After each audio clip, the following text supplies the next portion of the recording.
WHIP, Philly's #1 college radio station.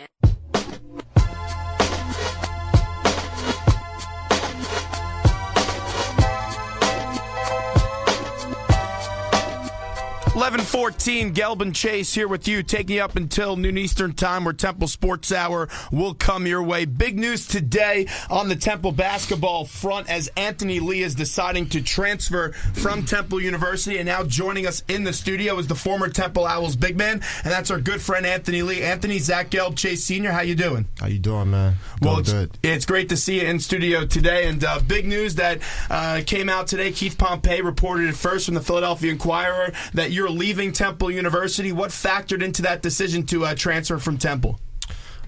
Just having the ability, to be able to graduate this year. And I was just looking at some things, talking with my family over the weekend, just seeing the possibilities of, I had a chance to, enter into the draft. That was one option. But I was just, I just kind of talked with them, and I knew, I didn't feel like I was necessarily ready. I knew that, we didn't have a good season. I had fun with my teammates, but I just knew that I was kind of ready to, make that transition, knowing that, I've gave all I had here the last 4 years. Like I was telling you earlier off the air, I got hurt, my first year. So that put me in a position to be able to make this move, and that's basically what, set it off, knowing that I'm able to graduate and knowing that I have possibilities of exploring my options. And we see the NCAA these days. People transfer all the time. Look at Temple next year. They bring in Jalen Bond, possibly Jesse Morgan, Devin Coleman as well. And you graduating is big because you don't have to sit out that year. If you had to sit out, would you have made this decision, or would you have decided to stay here at Temple? Yeah, if I had to sit out, I would have stayed. So you just knowing everything that I had, I'm in line, talking to my advisors, knowing that I was able to graduate. Once I looked at that right after the season was over and talked to my parents, and I knew, okay, you know what? I have a chance to graduate this year, and, obviously I have a chance to, play somewhere else if I want to. And I was just weighing the options and seeing, what I was doing. One of my goals this year was to, play well this year, do well, and then possibly put myself in position to play professionally. And because we didn't do well as a team and I didn't really do as well as I wanted to, I just knew that there was also another option with, being able to transfer and probably help myself get to that next level. Anthony Lee joined us on studio on the main event, WHIP, Philly's #1 college radio station. And Ant, you just mentioned that you didn't have the season that you wanted to, yet you average almost 14 points a game and almost 9 rebounds. That's nearly a double-double, as you know. Is that not up to par with the goals that you set out for yourself to accomplish this year? Yeah, definitely not. I feel like the best is yet to come. With me, the numbers, everything is not really in the numbers, but it's just how you play the game and the certain things that you want to be able to show and showcase. Mostly, I feel like, my numbers could have been higher. I kind of slipped in my rebounds later in the year, which I was aware of. So that kind of dropped me down.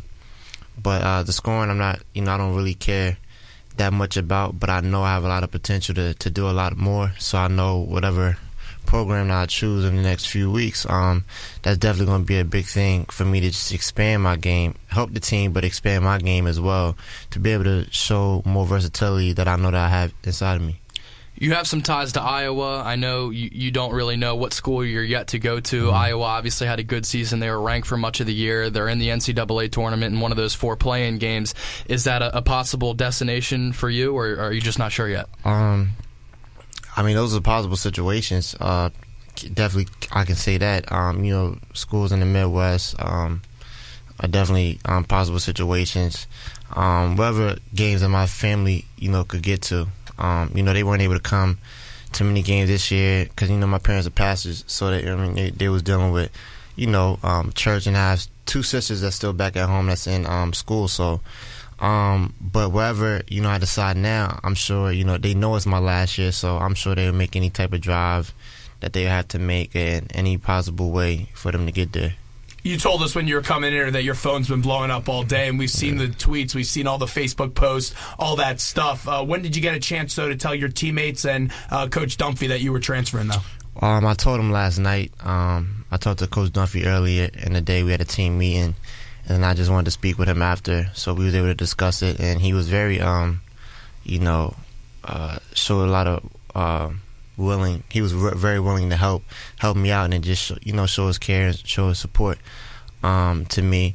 And I was able to talk to my teammates, and they were very supportive as well. Just knowing that you got to do what's best for you and stuff like that. So there's no real bitterness or anything, which I appreciate, and I'm really thankful for that. So I was happy about that. A lot of people praise you on Twitter, shouting you out, saying best of luck in your future.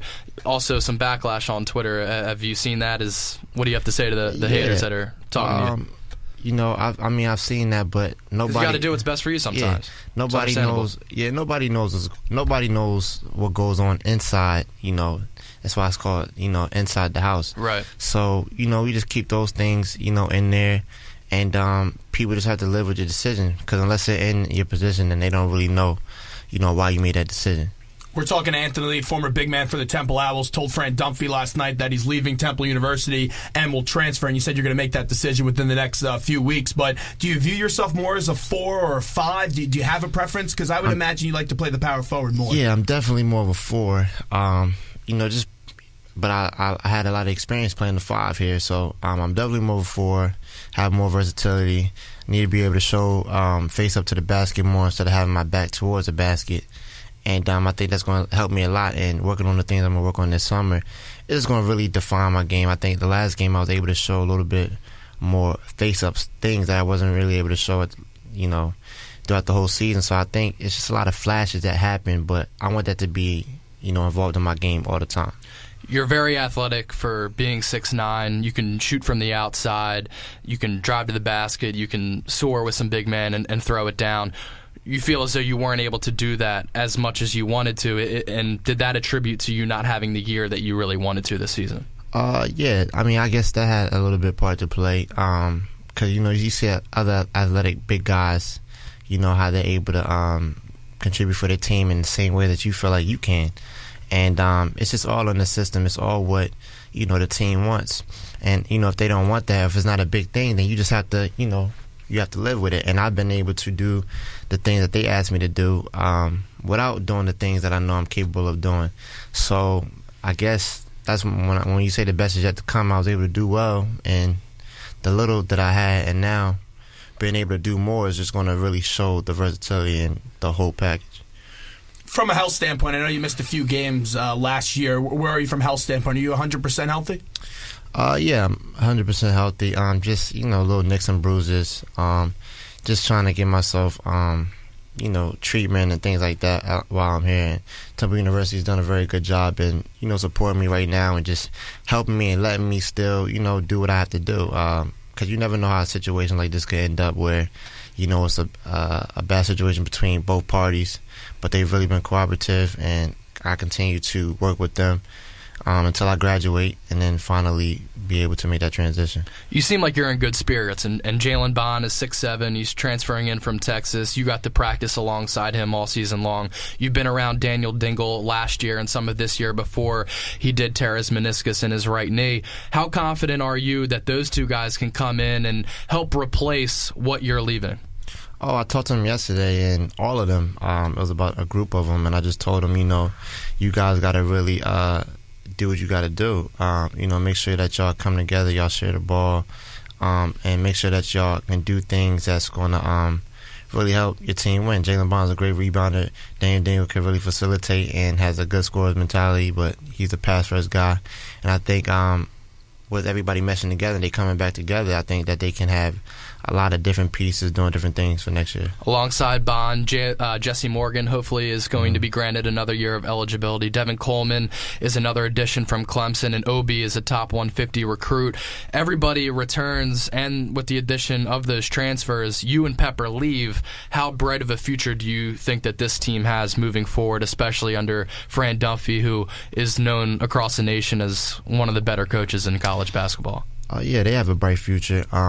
As long as they keep getting other players, I think that the getting transfers is a good thing, because then you have people that's been experienced, that's played.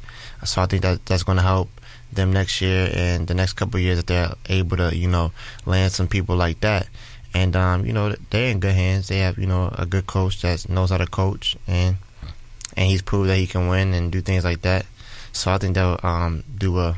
Anthony Lee joins us in the studio. A few more questions with him. And you said you talked to Fran Dunphy, but let's get to the players. Obviously, you have a special relationship with them, always hanging out, living with them as well. What were the players' reaction when you told your teammates that news that you were leaving? Were they shocked? Yeah. When it was about 6 of them, Bond Dingle, DeCozy, Mark Williams, Josh, and was Will there Devin. or not? Will wasn't there at the time, so I just kind of want to get who I had there, and I told Will and those guys. Did you send him out a group text or? No, I didn't. What happened was because I came from a meeting with class, so I just wanted to. I know that I wanted to, get the process started. So yeah. I was like, after I talked to coach, let me just find who's there, the biggest group. So I told them, and basically, they were just like, they were listening, and I was just, in a way, motivating them. I was saying that, I'm doing what's best for me. You guys have to do what's best for you. But at the same time, you guys are in a good position to do whatever.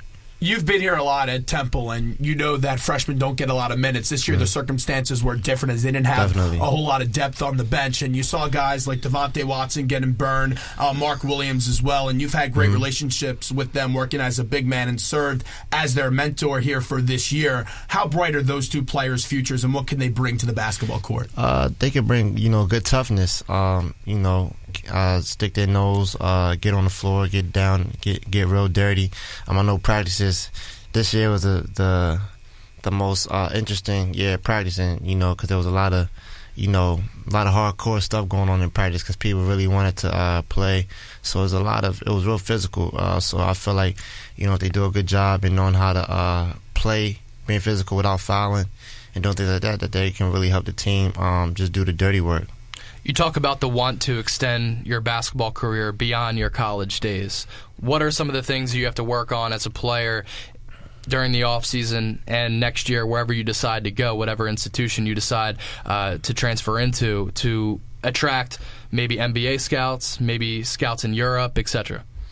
I feel like what I have to work on is my ball handling.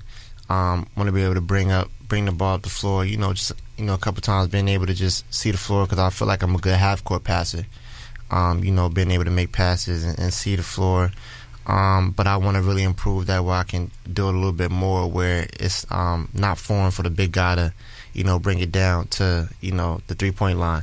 And also, really get very crisp with my jump shot and extend it, to the three-point line where I can shoot more three-pointers. And I would just say being more aggressive totally and just being a dog out on the floor. And I think that's going to really attract. So the first couple of things I said I've been working on. And just being a dog, having that dog mentality, that's always been in me. But I think, having this new motivation and new experience is really going to bring all that out of me. Last one for me. This is the first time that Temple is not in the NCAA tournament in 7 seasons. Have you had a chance to fill out a bracket? And if so, who do you like to make it to the Final Four and possibly win the national championship? I haven't filled out a bracket. I checked it out yesterday when I was at my internship. To be honest, I feel like I know people haven't said it, but I've seen them play a lot this year just because they've been on TV a lot. I feel like Iowa State has a good chance to make it to the Elite Eight, Final Four.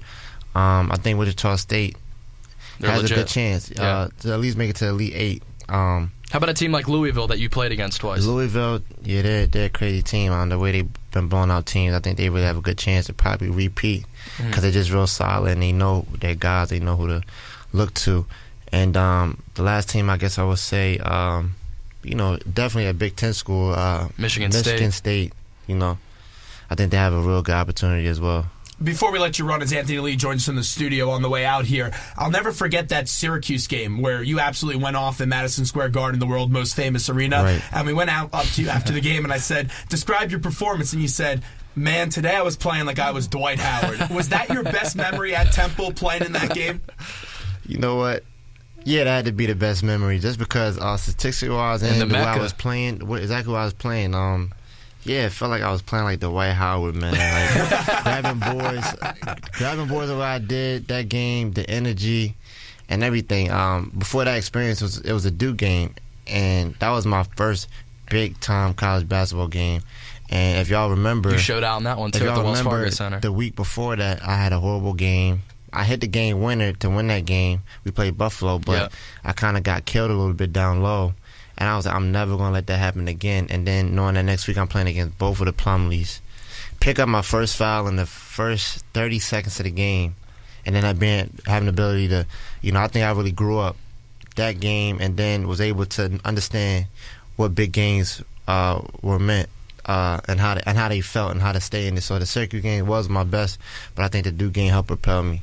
Well, and we appreciate a few minutes. Best of luck wherever you go. Keep us in the loop, and we'll talk to you again real soon. Yeah, thanks, Appreciate it, man. Anthony Lee right there, former Temple Owl, transferring, made that decision late last night, joining us in studio. We'll take a quick break here on the main event, and when we get back, the American Athletic Conference Commissioner, Mike Oresko, will join us to talk about SMU being snubbed out of the tournament and Louisville getting a 4 seed.